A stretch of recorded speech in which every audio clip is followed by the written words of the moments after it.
Sejam todos muito bem-vindos ao podcast Resenha Empresarial. Eu sou Estela Nunes, advogada, professora de Direito Empresarial na UNB, mestre e doutora de Direito Empresarial. E aqui do meu lado... Sou Amanda, professora, advogada, ex-diretora do DREI e especialista em Direito Empresarial. Esse é um podcast muito legal que vai falar sobre direito empresarial e a gente vai ter a honra de ter aqui alguns dos maiores nomes da área no Brasil. Aqui a gente vai falar de prática, de dia a dia da atividade empresarial, de um modo leve, descontraído, mas sem esquecer de trazer muita informação de qualidade e muito conteúdo atualizado. E não se esqueçam de se inscrever no nosso canal, compartilhar, dar o like e compartilhar também nas outras redes sociais. E fica a dica, hein? No final a gente vai fazer uma pergunta surpresa e vai ter um prêmio também surpresa que vai ser sensacional. Muito legal. E hoje a gente vai tratar de um assunto que está muito difundido nas redes sociais, os operadores do direito falam bastante sobre ele, está ali no imaginário, que é a holding e o planejamento sucessório. A gente vai falar um pouquinho sobre esses instrumentos, esses institutos que muita gente pensa que é só para grandes empresários, que as pessoas pensam que não podem ser utilizados por profissionais liberais, por investidores, mas que na verdade é uma ferramenta que serve para gerenciar melhor os ativos, tanto agora quanto no futuro. Exatamente, né? E a gente sabe que existem vários tipos de planejamento, o empresarial, o sucessório, o tributário, e fica sempre a dúvida, afinal, a holding resolve todos os problemas? É a única forma de se realizar um planejamento? A gente vai descobrir mais adiante. Bom, e para falar com a gente hoje sobre esse assunto, ninguém melhor do que ele, que a gente está aqui muito honrado em receber. Ele é advogado, ex-juiz do Tribunal de Justiça do Distrito Federal, professor, doutrinador, autor do Manual Manual de Direito Processual Civil pela Juspodium. Nos últimos anos, ele tem se dedicado ao ensino da prática na advocacia, tanto nas áreas de direito processo civil, quanto direito de família, sucessões e direito imobiliário. Jailton, seja muito bem-vindo. É uma honra para a gente ter você aqui com a gente para falar de um assunto tão interessante e que você tem total e absoluto domínio. Tenho certeza que a gente vai aprender muito aqui com você hoje. Muito obrigado, Estela, muito obrigado, Amanda. Para mim é uma alegria muito grande estar aqui com vocês.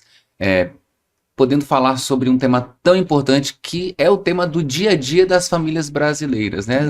É um tema assim, do nosso dia a dia, porque tudo que nós fazemos em maior ou menor grau vai ter algum impacto na sucessão, em termos patrimoniais. Todos os nossos atos, as nossas decisões podem ter esses impactos, e é importante a gente esclarecer algumas coisas sobre o planejamento patrimonial e sucessório, e a Amanda tocou bem nesse assunto, né? Será que a holding ela resolve todos os problemas? Então eu acho que vai ser muito legal esse nosso bate-papo para a gente poder também desmistificar muita coisa que se diz ou que as pessoas imaginam sobre o planejamento sucessório. Para mim é uma honra estar aqui com vocês, muito obrigado pelo convite. Obrigada, Jailton. E eu queria começar falando justamente sobre isso. Porque muito se fala em holding, né? Quando a gente fala sobre planejamento tributário sucessório, o primeiro nome que aparece ali na nossa cabeça ou nas pesquisas que a gente faz no Google é exatamente holding. E eu queria que você falasse um pouquinho sobre isso. Afinal, a única forma de se fazer um planejamento patrimonial sucessório é criando uma holding. E mais, o que é, afinal de contas, esse planejamento sucessório? Eu sei que tem muita gente que está assistindo a gente que não sabe exatamente do que se trata um planejamento sucessório. Não seria melhor fazer um testamento ali, resolveria? Por que fazer o planejamento, investir no planejamento? Você pode falar um pouquinho para a gente sobre isso? Vamos lá. Primeira coisa que a gente tem que entender como eu falei no início, né? Todas as nossas decisões, todos os nossos atos, em termos patrimoniais, em maior ou menor grau, eles terão reflexos, impactos na nossa sucessão. A mãe que transfere 30 mil reais para o filho para ajudá-lo a comprar um carro, ou o pai que transfere para a filha 200 mil reais para a filha comprar um apartamento, agora que vai casar, isso já é um ato que vai ter um impacto sucessório, porque já é uma doação, né? Então, as pessoas precisam se preocupar com isso, porque vai haver um impacto sucessório amanhã, em uma futura sucessão, por exemplo, um outro filho pode reivindicar essa antecipação da herança que foi feita, porque a doação é uma antecipação de herança. Isso pode gerar um conflito lá no futuro. E quando nós pensamos no planejamento patrimonial e sucessório, a pessoa que pretende fazer esse projeto, executar esse projeto de planejamento, ela pode ter vários objetivos. Ela pode querer, primeiro, em um momento inicial, evitar um conflito entre os herdeiros, ela pode querer minimizar impactos tributários futuros, ela pode querer evitar o inventário, então ela pode ter vários objetivos e é preciso sempre identificar quais são esses objetivos. O planejamento, ele nada mais é do que uma série de atos que são praticados em vida, objetivando uma dessas coisas. Ou ele pode reduzir a carga tributária dele, ou reorganizar ali suas finanças em termos de tributação. Ele pode querer, por exemplo, evitar uma partilha ainda em vida em caso de divórcio, de separação, de solução de união estável. Ele pode querer evitar o inventário ou minimizar conflitos entre os herdeiros. Então, há uma série de atos que vão ajudar essa pessoa a minimizar esses conflitos e, eventualmente, até evitar o inventário. É possível estabelecer o testamento, a doação, algumas cláusulas na compra e venda, a constituição de uma sociedade empresária, que é o que nós chamamos hoje de holding e patrimonial, holding familiar, a constituição de uma sociedade empresária. Então são vários atos, testamentos, são vários atos, vários instrumentos que podem ser utilizados para fins de planejamento. A possibilidade também de uma previdência complementar, pode ter um caráter também de planejamento patrimonial e sucessório. Agora, para a gente identificar qual é o melhor instrumento, é claro que a gente tem que compreender a realidade daquela família, porque o planejamento patrimonial e sucessório, ele é como um trabalho de alfaiataria. É um alfaiate, o advogado ele faz sob medida ali, né? Muito artesanal, então, né? é muito artesanal. Então, eu sempre costumo dizer isso, esse trabalho de alfaiataria, ele é o planejamento sucessório, porque ele é milimetricamente pensado na realidade daquela família. E muitas vezes nós podemos fazer um planejamento sucessório a partir de um único instrumento, como doação, como uma simples escritura pública de partilha em vida, quanto, por exemplo, por meio de vários instrumentos. E a gente pode mesclar doação, testamento, a holding familiar, previdência complementar, tudo vai depender da realidade de cada família. Jailton, muito interessante isso que você falou, porque eu acho que desmistifica um pouco essa ideia de que vou fazer um planejamento sucessório patrimonial, preciso criar uma holding, que eu acho que é o pensamento que muitas pessoas têm. E também aquela lógica de que não é simplesmente pegando ali o problema, enfiando dentro de uma caixa que não é suficiente e não é adequada para resolver aquele problema. E, às vezes, quando a gente tenta pegar uma única estrutura para tentar resolver problemas complexos, a gente acaba, ao invés de resolver aquele problema, criando um problema ainda maior, correto? A ausência de um planejamento tributário, de um planejamento patrimonial, sucessório bem feito, em que a gente pega essas soluções prontas e traz para a realidade, sem esse cuidado artesanal, como você falou, eu acho que pode agravar o problema daquela pessoa, daquele cliente, muito mais do que resolver. Com toda certeza. E eu trago um exemplo clássico aqui sobre um planejamento que pode, muitas vezes, ser até um suicídio patrimonial e tributário, né? Muitas vezes a pessoa contrata um profissional para fazer um planejamento patrimonial e sucessório, e como a holding, vocês falaram muito bem no início, a holding é o tema da moda, muito se fala sobre holding, é importante que principalmente ali o empresário, aquela pessoa que não é do ramo jurídico, que não tem tanto conhecimento jurídico, não sabe muito bem o que é a holding, é importante que ela saiba que holding nada mais é do que uma empresa que é criada, que vai servir para, muitas vezes, criar uma camada de proteção patrimonial. Então o sujeito tem vários bens, ele integraliza na sociedade aqueles bens, então aqueles bens deixam de pertencer à pessoa física e passam a pertencer a uma pessoa completamente diferente daquele instituidor, que é a pessoa jurídica, cuja personalidade não se confunde com a personalidade do sócio. Então, a partir de agora, o patrimônio passa a ser da pessoa jurídica. Só que o que muitas vezes a pessoa faz? Ela acha que a holding vai resolver todos os problemas, aí ela diz, Então a gente joga todos os seus bens para essa empresa. Muito bem.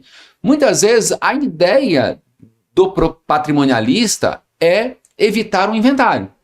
Só que aí, muitas vezes as pessoas fazem de forma equivocada, jogam para a empresa e mantêm esse sujeito com 99% do capital social. Então, e ele tem 5 filhos, e os filhos não fazem parte da empresa. Então ele fala, olha, o seu problema está resolvido. Quando essa pessoa falecer, nós vamos ter que abrir o inventário para inventariar as cotas. Porque o sujeito deixou o patrimônio, ao invés de bens imóveis que ele tinha, que ele integralizou na sociedade, ele deixou bens móveis, que são as cotas sociais. Então eu vou ter que abrir o inventário, vou ter que fazer a apuração de haveres, que daí já tem toda uma problemática, um procedimento, é demorado, é burocrático, é complexo, para avaliar aquelas cotas.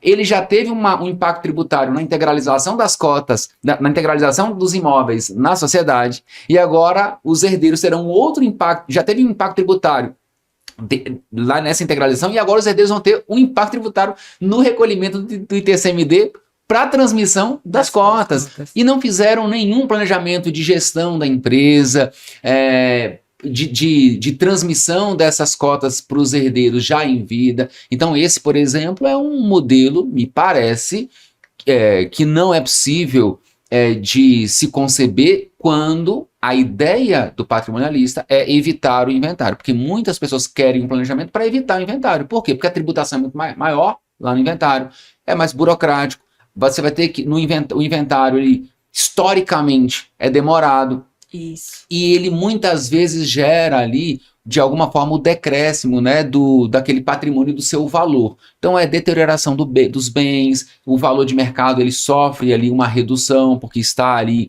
no inventário, muitas vezes potencializa os conflitos entre os herdeiros. Isso. E isso muitas vezes gera assim, a morte daquela empresa. O sujeito constrói um verdadeiro legado e os filhos não conseguem, por exemplo, continuar esse legado justamente porque tem um inventário travando tudo. Então, Exato. daí a importância de um planejamento bem feito, com um especialista, evidentemente, que vai permitir que aquela pessoa tenha tranquilidade para, em muitos casos, substituir a sucessão hereditária por uma sucessão empresarial, tudo dentro de uma empresa. Aí sim, a Hold tem um papel muito importante nessa perspectiva. E até falando um pouquinho dessa parte contratual, né, da elaboração ali do instrumento, da constituição da Hold, esse cuidado em relação à transferência das cotas para os genitores, né, e também, em várias situações, a gente vê a reserva de usufruto para o genitor. Então, eu queria saber assim um pouquinho, como que funciona a transferência de cotas? Geralmente acontece com doação, a cessão onerosa, qual que é mais vantajosa, né? Lembrando que sempre quando a gente fala de planejamento é aquela questão individualizada.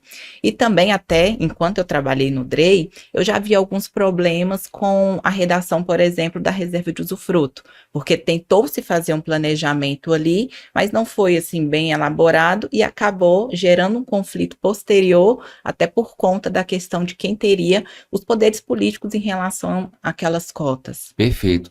E aqui é um exemplo no qual nós vamos nos valer de alguns instrumentos dentro de um mesmo planejamento patrimonial e sucessório. Então nós temos, por exemplo, a constituição da holding e dentro da holding um outro instrumento, que é a doação, que é a forma que muitas vezes se encontra para a transmissão dessas cotas para os herdeiros já em vida dentro da sociedade. Então, digamos assim, em uma linguagem mais simples, seria a gente constituir essa empresa, transferir o patrimônio, e aí quando eu digo patrimônio, tanto os bens imóveis quanto bens móveis também para a pessoa jurídica.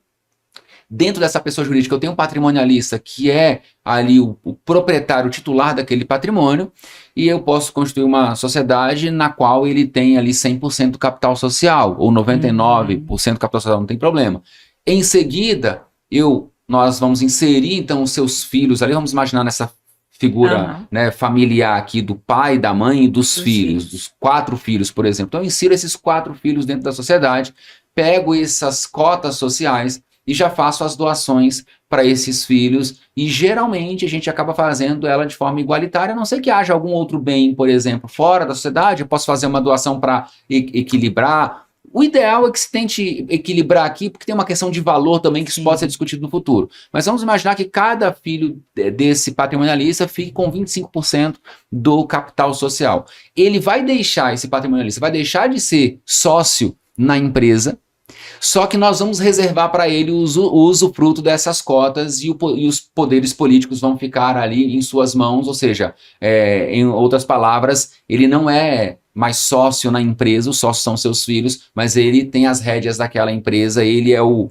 dono, digamos assim, né? A gente sabe que tecnicamente não seria o dono, mas ele, para quem não é do jeito, ele seria o dono da empresa, ele continua mandando na empresa, né? Então, até ele, enquanto ele viver. Após a sua morte, aí a extinção natural do usufruto, a própria lei já diz, né, que com a morte do usufrutuário extingue-se o usufruto, e aí sim os filhos passam a ser os titulares, claro, daquelas cotas, eles continuam sendo os sócios e agora eles vão ter também o usufruto. Mas também nessa engenharia a gente consegue estabelecer essa questão dos poderes políticos. Eu posso, por exemplo, instituir uma cláusula lá no contrato social, na alteração do contrato, dizendo que em caso ou um acordo entre os sócios também pode servir muito bem para dirimir eventuais conflitos ali, ou pelo menos preservar os interesses do patrimonialista e dos herdeiros. E a gente pode dizer que em caso de morte daquele usufrutuário, a administração da empresa passa para o filho A, por exemplo, não tem nenhum problema.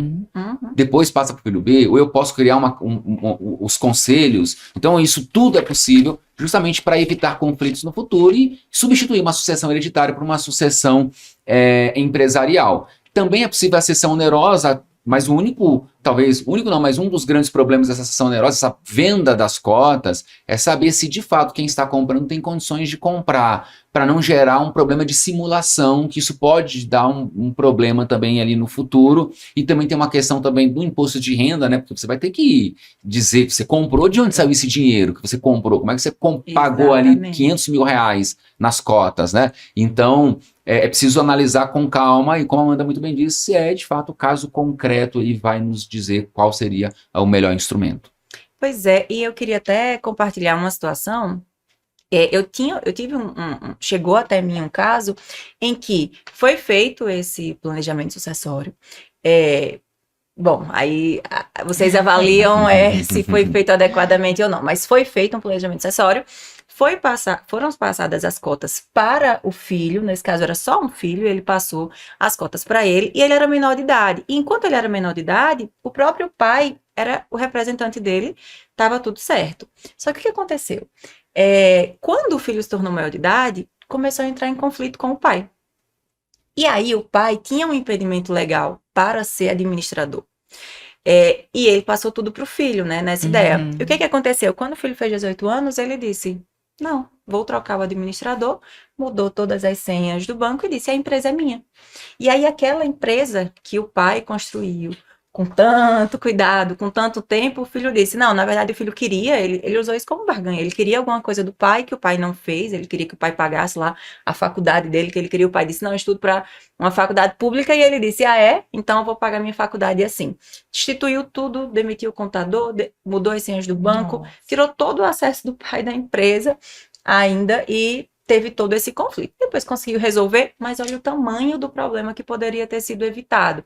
E quando a gente fala de empresa, a gente não está falando só daquela engrenagem funcionando. Quando a gente fala de empresa, não é só sobre funcionário, serviço prestado, comércio, bens sendo comercializados. Muitas vezes a gente está falando do sonho da vida das pessoas, da grande construção da vida de alguém.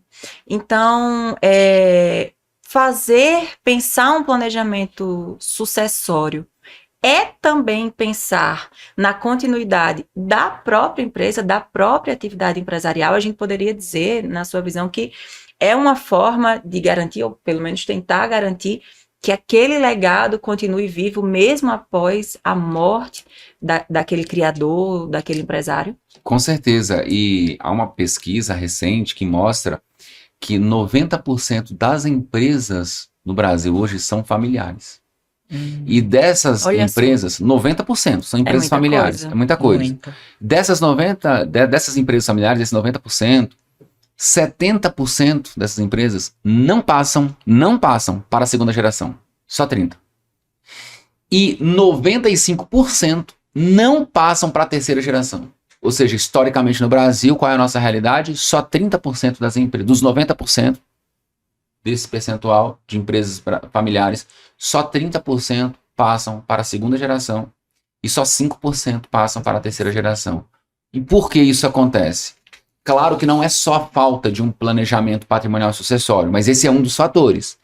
Então, a falta de um bom planejamento patrimonial sucessório, ele gera conflito entre os herdeiros, gera necessidade de inventariar cotas sociais, gera essa insegurança jurídica dentro da própria sociedade. A Amanda trouxe aqui, a Estela trouxe aqui o exemplo ótimo de um conflito entre pai e filho, e que bom que deu certo, mas a regra é não dar certo isso. Quando instaura-se o conflito, o que acontece? A empresa começa a perder valor, deixa de pagar funcionários porque você não consegue gerir muito bem a sociedade, e ações trabalhistas, impactos tributários, problemas com a Receita Federal, e aí é a receita certa para uma falência, né? Então, normalmente a empresa não tem esse tempo para parar e resolver os problemas, né? O dia a dia ali consome. Não tem tempo. Então, esses números nos mostram a importância de um planejamento, porque fazer o planejamento é pensar no bem-estar da família e na manutenção do legado. Sujeito que constrói ali uma empresa, tem a sua atividade econômica, o sujeito tem um supermercado, o sujeito tem farmácia, sei lá, ele tem uma construtora. Ele não quer chegar no final da vida e ver aquela empresa que ele construiu, e aquele patrimônio que ele construiu, simplesmente indo por água abaixo, porque os herdeiros eles não entram em consenso, quando na verdade a gente já poderia deixar tudo organizado para essa sucessão empresarial e a continuidade, então, dessa atividade. Porque a gente fala de dois assuntos, que quando a gente fala de empresas familiares, a gente fala de direito empresarial, a gente fala de família. E não existe dois ambientes que gerem mais conflito do que relações familiares e relações de negócio, relação empresarial. É natural, o conflito é natural que surja nesse tipo de relação. Então, quanto mais você promover o diálogo com antecipação e organizar instrumentos de planejamento para evitar o conflito com base nisso, porque definir contratos e estruturar um planejamento nada mais é do que trazer o diálogo, facilitar o diálogo, pensar o que você quer para o futuro e documentar aquilo para que seja instrumentalizado. Exatamente, no momento, né, que todos estão ali em harmonia, Exato. Não esperando gerar o conflito, esse desgaste todo que pode ter numa família, né? Enquanto eu estive lá no DREI, vi várias situações, né, não analisando essa parte do planejamento sucessório, mas de arquivamentos nas juntas comerciais, onde tinha um conflito ali entre mãe e filhas, entre pais e filhos, justamente por conta de algumas cláusulas não serem tão condizentes ali com o que de fato, né, o genitor principal queria, e gerava um conflito que ele quis tentar evitar, mas no final não conseguiu. Então, é muito importante, né, ter esse cuidado de já tentar solucionar, minimizar pelo menos esses conflitos, já enquanto todos estão ali em harmonia, porque a gente sabe, né, ainda mais quando gera o falecimento, os conflitos surgem. E é tão interessante isso, porque às vezes o problema vem de fora da família. O cônjuge, por exemplo, de um dos filhos, pode simplesmente ser ali a peça-chave para o conflito. Então, vamos imaginar uma holding que é criada para proteger o patrimônio e para tentar garantir essa sucessão. Só que o sujeito, vamos imaginar, ele tem lá 4 filhos, ele não sabe, podem ser 4 filhos solteiros. Ele não sabe quem serão os cônjuges desses filhos dele. Não sabe qual vai ser o regime de bens. Porque todo planejamento sucessório começa na adoção, na escolha do regime de bens. É o primeiro ato ali no casamento, o planejamento sucessório já começa ali. Porque a depender do regime de bens, o cônjuge poderá ser herdeiro, concorrer com os descendentes. O cônjuge sempre vai ser herdeiro, mas ele poderá concorrer com os descendentes, ou ele poderá não concorrer com os descendentes e levar 50% do patrimônio a título de meação. Só que isso pode acontecer também, e acontece também em relação aos filhos, obviamente. Então o sujeito está lá, cria a holding e pretende fazer doações das cotas para os filhos. Só que ele não sabe com quem o filho vai se casar e qual vai ser o regime de bens. E se o filho já é casado, é possível que esse filho se divorcie. Uhum. E ainda que o regime de bens, no regime de bens do filho, essas cotas não se comuniquem, é possível que ele constitua um novo casamento, contraia um novo casamento depois e eleja um outro regime de bens. Então é preciso pensar, por exemplo, em cláusulas de incomunicabilidade, cláusula de reversão, que é muito importante, porque o sujeito faz a doação das cotas para um dos filhos, mas quem garante que um desses filhos não vai morrer antes dele? E se esse filho morrer antes e o regime, por exemplo, for dar separação de bens, o que vai acontecer? O cônjuge desse filho não vai ser herdeiro dele, mas vai ser meio, vai levar 50% das cotas dele. E aí ele vai querer, a primeira coisa que ele vai querer fazer vai ser o quê? Ele vai abrir inventário do cônjuge, do que faleceu, e vai pedir apuração de haveres para saber qual o valor das cotas. Agora vamos imaginar uma família que foi crescendo com patrimônio, a empresa foi comprando, capital social é de 200 mil, mas na verdade a empresa vale 50 Muito milhões. mais. E aí? Vai querer fazer a apuração de haveres, ela vai querer levar uma boa, ou ele vai querer levar uma boa fatia desse bolo. Então há cláusulas que permitem essa maior segurança, né? Como a incomunicabilidade, cláusula de reversão, eventualmente até pensar em um fideicomisso, que é um nome estranho, né, para quem não é do direito, mas também tem uma importância dentro do planejamento patrimonial sucessório. E daí a importância de tudo isso que a gente está falando, né, Amanda e Estela, porque assim, é um mundo e uma série de instrumentos que esses instrumentos vão ajudar de alguma forma a proteger mais o patrimônio e, sobretudo, garantir a vontade daquele patrimonialista. Além dessa proteção, o que começa a surgir muito, né, até essa preocupação desse planejamento é a questão tributária, né? Como que a gente pode falar assim dessas alterações recentes, o impacto? Fala um pouquinho pra gente. E também esse projeto de reforma tributária que a gente tem agora, né? Será que vai impactar de maneira determinante nos planejamentos sucessórios? O que você acha? Olha, em relação à atividade empresarial, impacto tributário vai haver naturalmente, porque nós tivemos fato aí, estamos tendo uma alteração bem sensível dentro dos aspectos tributários. Em relação aos aspectos sucessórios e os impactos tributários na sucessão, hoje, basicamente o que nós temos? Nós temos a possibilidade, nós temos a alíquota máxima no Brasil hoje para a sucessão é de 8%, tá? E o Senado é que vai mexer nessas alíquotas. Só que qual é o impacto da reforma? Hoje, cada estado estabelece a sua alíquota até 8%. Então, alguns estados, por exemplo, o Distrito Federal, salvo engano, tá? 2, 5 e 6%, salvo engano. Então, ele tem uma alíquota progressiva com base no tamanho do patrimônio, no valor do patrimônio. Alguns estados vão até 8%. Então, imagine uma sucessão em um inventário, você tem que pagar 8% do patrimônio que vai ser inventariado. É um impacto tributário violento, né? Alguns estados já prevêem isso. E com a reforma já prevê essa progressividade na alíquota do ITCMD. E por que então o planejamento ele se mostra importante? Porque hoje o patrimônio do sujeito pode valer 10 milhões, pode valer 5 milhões, pode valer 1 milhão. Já posso fazer um planejamento sucessório com 1 milhão de reais de patrimônio, não tem problema. Então, aí o sujeito tem que pensar o seguinte: se eu morresse hoje, eu iria pagar até 8%, os meus herdeiros pagariam até 8% sobre esse meu patrimônio. Só que um patrimônio hoje que vale 10 milhões, daqui a 30 anos, 40 anos, quando esse patrimonialista morrer, pode estar valendo 50, 60 milhões. Então agora nós vamos falar de até 8% sobre 60 milhões. Então, assim, é algo que de fato gera um impacto forte, né? Então é preciso olhar com cautela para a reforma e com preocupação também. E nos mostrando o quê? Que os instrumentos de planejamento podem ajudar a minimizar esses impactos tributários. A integralização, por exemplo, nós teremos ali a possibilidade de pagamento do ITBI, e aí é um imposto municipal, tem sua alíquota própria, muitos municípios 2%, alguns 1%, 3%, que é uma alíquota bem inferior ao ITCMD, que é o imposto que vai incidir lá na sucessão. Então é preciso sempre pensar nos impactos tributários na hora de fazer um planejamento. E já pensando nos impactos tributários também, puxando o gancho aqui, a gente sabe que no agronegócio, muitos produtores rurais, eles preferem atuar com o CPF e não criar um CNPJ também ali por uma economia tributária.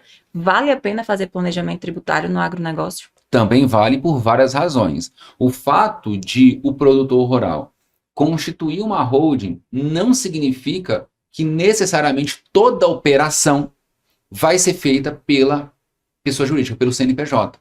Ele pode integralizar o seu patrimônio nessa pessoa jurídica e essa pessoa jurídica pode fazer um contrato com ele, pessoa física, para ele explorar como pessoa física aquela propriedade. Então, assim, ainda vale a pena e também por uma segunda razão. Hoje, muitos produtores rurais também já começaram a diversificar seus investimentos. Então é comum nós encontrarmos produtores rurais que resolveram criar uma construtora, que resolveram investir em imóveis para aluguel, para arrendamento e no comércio também. Então esses produtores eles já começaram a diversificar seus investimentos, porque a gente sabe que também na atividade do agro, de uma forma geral, ela também sofre impactos econômicos, né? Dentro do nosso cenário. E há uma instabilidade. Grande, né? O sujeito é refém das reformas do governo, o sujeito é refém do clima, o sujeito é refém de quem está comprando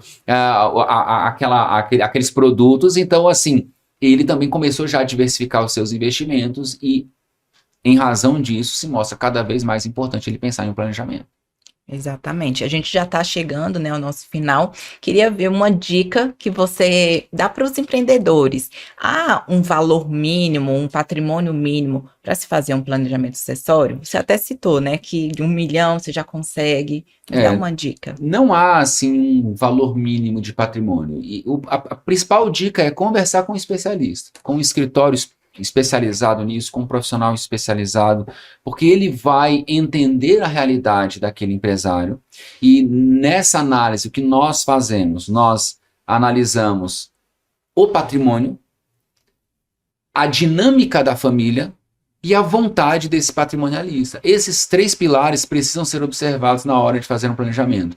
Muitas vezes o sujeito pode até ter, por exemplo, eu atendi recentemente uma pessoa que tem o valor do seu patrimônio é muito alto, mas o patrimônio dele é um único bem, que vale muito. Uhum. E não necessariamente a holding vai ser a melhor solução dada a vontade dele. A vontade dele é, eu não quero empresa, eu não quero ter que ficar pagando um contador para minha empresa, eu não quero isso, eu quero algo mais simples. Tudo bem, é a vontade dele, ele está ciente dos impactos. Qual é o nosso papel?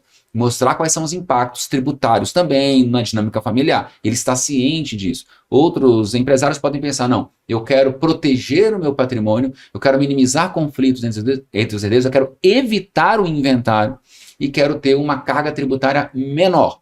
Então vamos pensar na holding, qual é a solução, quais são as possibilidades? E a gente começa a desenhar alguns modelos, digamos assim, para aquela pessoa. Então a dica, acho mais importante é, converse com o especialista, porque o especialista vai te orientar e ele tem obrigação de pelo menos antecipar uma informação que é importante.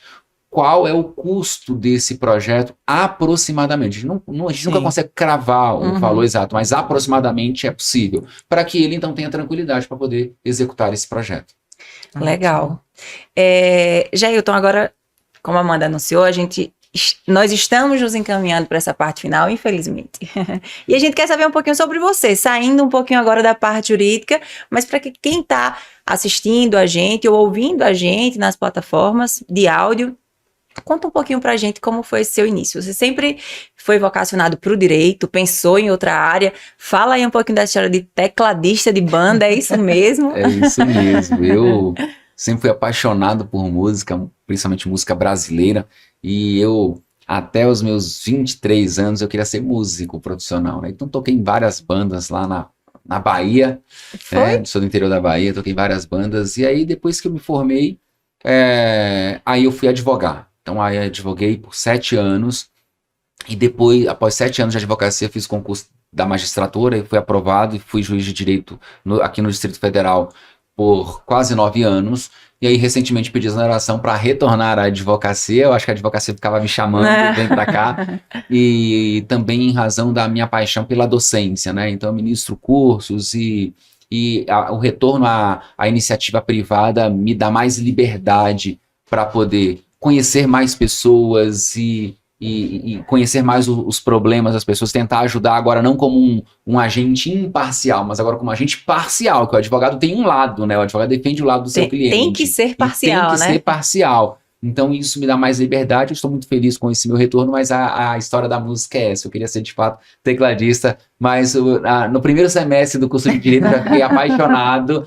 mas a música, eu tenho uma gratidão pela música que foi com a música que eu consegui pagar a minha faculdade. Então, durante a faculdade eu tocava em bares e restaurantes na minha cidade, na região, e aí foi o que me ajudou a pagar os meus estudos. Eu acho que quem vê essa figura tão sóbria, tão séria, falando sobre direito, nem imagina esse passado aí tocando enquanto tecladista. Mas perdemos um tecladista aí, profissional talvez, mas ganhamos um grande advogado. Então, Obrigado, eu acho que estamos no lucro. Estamos, sim, com Muito certeza. obrigado. E agora a música fica para os finais de semana com os amigos. Vocês já estão convidados, já ficam convidados para uma feijoada lá em casa, pra gente cantar junto. Ainda bem que tá gravado, Amanda. Ainda bem que tá gravado. Já estão convidados, já estão convidados. E você gosta de viajar? Fala pra gente qual foi a viagem que você mais tem assim na memória, que mais foi importante. Eu gosto muito de viajar. Eu não viajo tanto quanto meu sócio André Santa Cruz, que é um apaixonado por viagens e por experiências, mas ele é o meu guru aí. Sempre quando eu tenho alguma dúvida, André, vale a pena que ele pode ir aqui, não vai aqui, então eu estou bem assessorado. Mas eu gosto muito de viajar, não viajo muito. Todo ano eu viajo, mas não viajo muito, né? Mas uma viagem que me marcou foi o período que eu passei em Lisboa fazendo o meu mestrado. Então, assim, ao invés de eu ficar em hotel, era um período curto, foram 2 meses lá em Lisboa.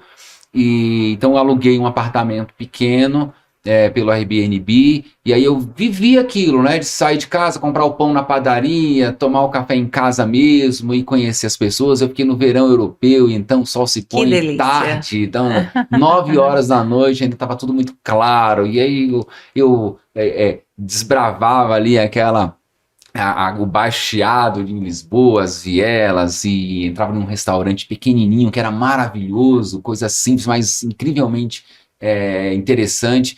Então essa para mim foi uma viagem inesquecível, porque minha família estava comigo, minha esposa estava comigo, então foi muito bom. Ai, deve ter sido uma delícia. Foi uma delícia. E agora, para a gente finalizar, eu quero falar com você que está nos assistindo, que está nos ouvindo. Lembra que a Amanda falou lá no começo que a gente ia fazer uma perguntinha no final, valendo um prêmio? Bom, o prêmio é o livro, o Manual de Direito Processual Civil, do professor Jailton. Então, você já sabe que não pode deixar de participar. Como é que vai funcionar? Vai lá no Instagram, vai na postagem oficial, que vai ter no meu Instagram, @profestelanunes.adv, e no Instagram de Amanda, @mesquitasamanda. Vai lá, vai ter a postagem compartilhada das duas, e você vai responder a pergunta do dia, que é: quais são as vantagens do planejamento sucessório? Dá sua opinião lá e a gente vai fazer um sorteio dentre as pessoas que responderem a pergunta. Pode ser que você ganhe aí esse livro. Eu tenho certeza que vai ser muito útil na sua prática. Se você é advogado, se você está estudando para concurso, se você é estudante, se você é um profissional de qualquer outra área, é um livro que você não pode deixar de ter. Então, tenho certeza que você vai responder e vai concorrer aí ao livro. Jailton, muito obrigada. Sua presença hoje aqui foi muito mais enriquecedora do que a gente imaginava, porque estar com você, escutar você falando, é sempre um momento de muita alegria e de muito aprendizado. Então, eu acho que de tudo hoje a gente aprendeu que não é uma fórmula pronta, não adianta pensar em planejamento sucessório patrimonial como algo estático, é algo dinâmico e personalizado. Então, acho que essa é a grande lição que quem está nos assistindo, nos ouvindo, fica. E gostaria muito de agradecer e de dizer que as portas estão abertas. Essa é a nossa primeira temporada, mas teremos muitas ainda, se Deus quiser, e a gente conta sempre com a sua presença, com a sua inteligência e com a sua gentileza, que é uma característica sua. Muito obrigada. Muito obrigada, foi ótimo o papo, a gente passaria aqui várias horas conversando a respeito do assunto. Então agradeço, foi enriquecedor, e convido também a todos para que sigam a gente, né, nas redes sociais, tanto a Estela quanto eu, quanto o Jailton, que a gente vai ter lá sempre várias dicas. E muito obrigada pela sua presença. Eu que agradeço, fiquei muito feliz com o convite, foi um papo ótimo. O tempo voou aqui. Poderíamos ficar aqui várias horas mesmo falando sobre isso. É um tema muito importante. Ele é instigante também, né? Então, para mim foi uma honra estar aqui com vocês. Parabéns pelo projeto. Um projeto sensacional. E eu acompanho e vou continuar acompanhando. E quem ainda não acompanha, comece a acompanhar, porque de fato é um projeto muito lindo e que leva informação às pessoas e conteúdo de qualidade, né? Tanto para quem é da área jurídica quanto para quem não é da área jurídica, empresários, pessoas que querem conhecer mais sobre o direito empresarial. Essas pessoas precisam acompanhar vocês duas. E muito obrigado e até a próxima. Até a Até próxima. a próxima. Tchau. Tchau.